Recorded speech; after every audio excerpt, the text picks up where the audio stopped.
बेसरी पानी परेर होला बल्ल बल्ल फुलेको फुल पनि मरेछन्। मल पनि नपुगेको हो कि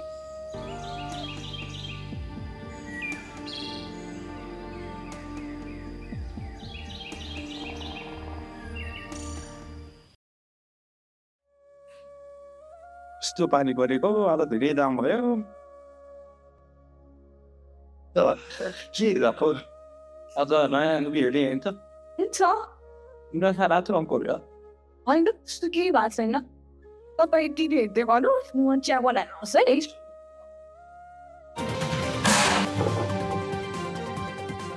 ललितपुरमा साँपोको सङ्क्रमण फेरि बढ्दो क्रममा।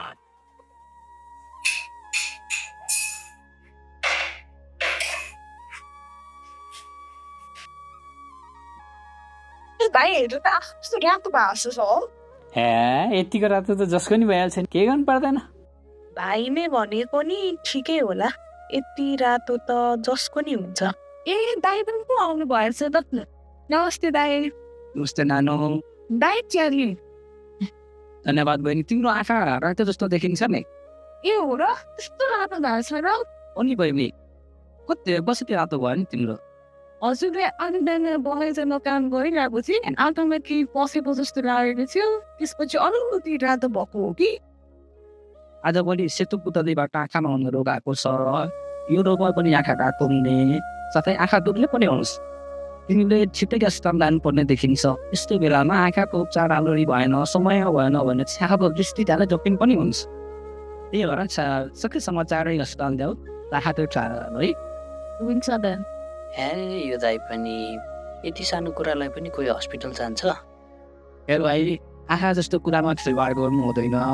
सकेसम्म जति छिटो हुनसक्छ त्यति छिटो अस्पताल लिएर जाऊ अनि नानीको आँखा छिटो भयो है।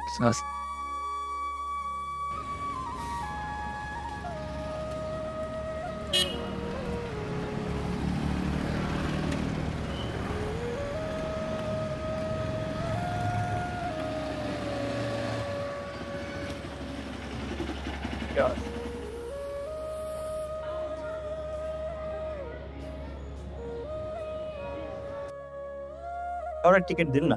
सुषमा खड्का 27 वर्ष 27 वर्ष फिमेल।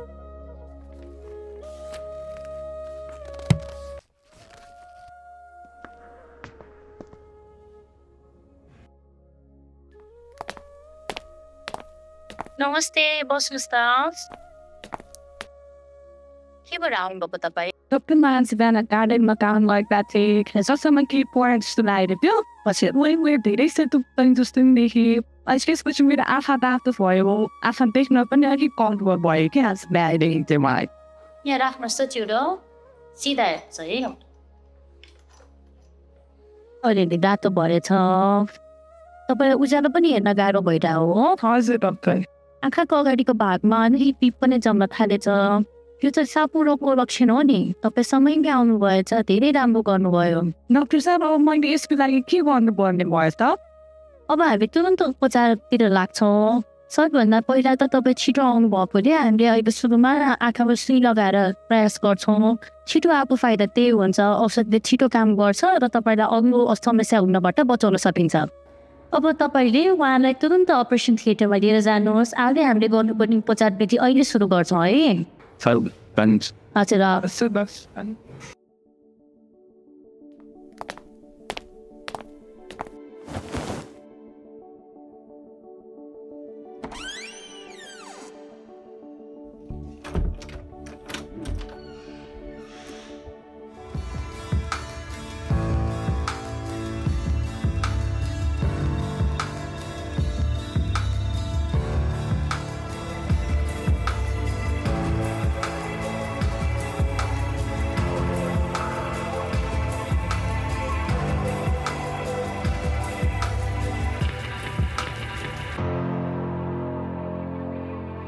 अनुसारी हुनुहोस्।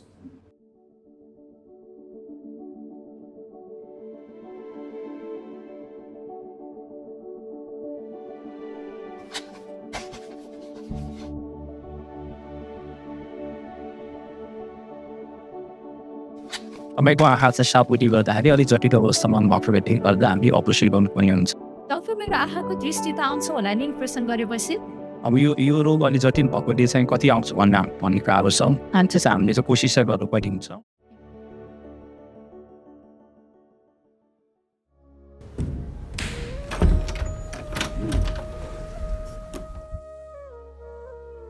बहिनी के भएर आएको तिमी मेरो चाहिँ सेतो पुतलीले गर्दा साफु भएको भयो भएको डक्टर साहबले तपाईँको चाहिँ के भएको नि दिदी मेरो पनि साफले भन्नुभएको थियो बहिनी तर तिमीले अहिले देखिरहेको छौ त पट्टि पनि गएको छैन मैले त पहिला भन्दा अलि राम्ररी देखिरहेको छु दिदी हजुरको छाप केसी गर्नु परेछ अरे दिदी पऱ्यो नि बहिनी अब त्यतिखेर आउँदाखेरि ढिलो भयो भन्नु पर्यो त्यसपछि अब अरू गरेर हुँदैन अपरेसनमै जानुपर्छ त्यही पनि दृष्टि के हुन्छ कुन्नी भन्दै हुनुहुन्थ्यो त्यति बेला यतिको रातो त जसको नि भइहाल्छ नि केही गर्नु पर्दैन हो दाइ मैले नजानेर ठुलो पाप पो गरेछु जस्तो लाग्यो धन्न मेरो दिदीको दृष्टि जोगियो एकछिन ढिलो गरेको भए त यो दिदीको जस्तै रोशनी जाँदो रहेछ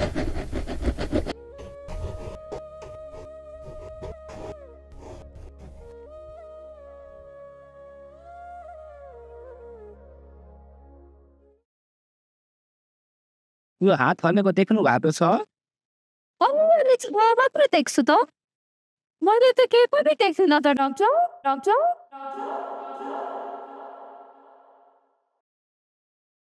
सीजनल हाइपरएक्यूट प्यानिभियाइटिस अथवा शाप एक आँखाको दृष्टिनाशक रोग हो यो रोग प्राय नेपाली बालबालिकाहरूमा देखिने गरेको छ प्राय वर्षायामपछि भदौदेखि मङ्सिर महिनासम्म विशेष गरी नेपाली मध्य पहाडी भेगमा सापु महामारीको रूपमा देखिने गरेको छ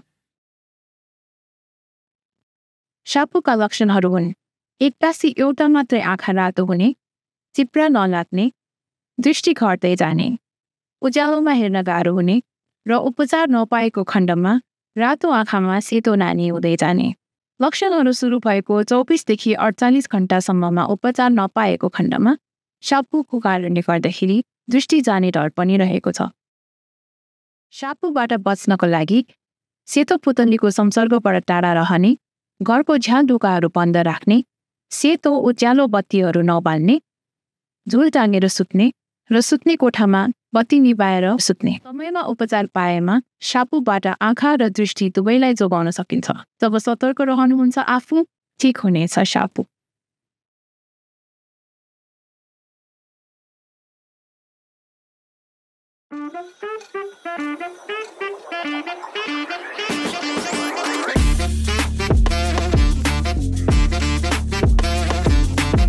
रेडी बात हो यार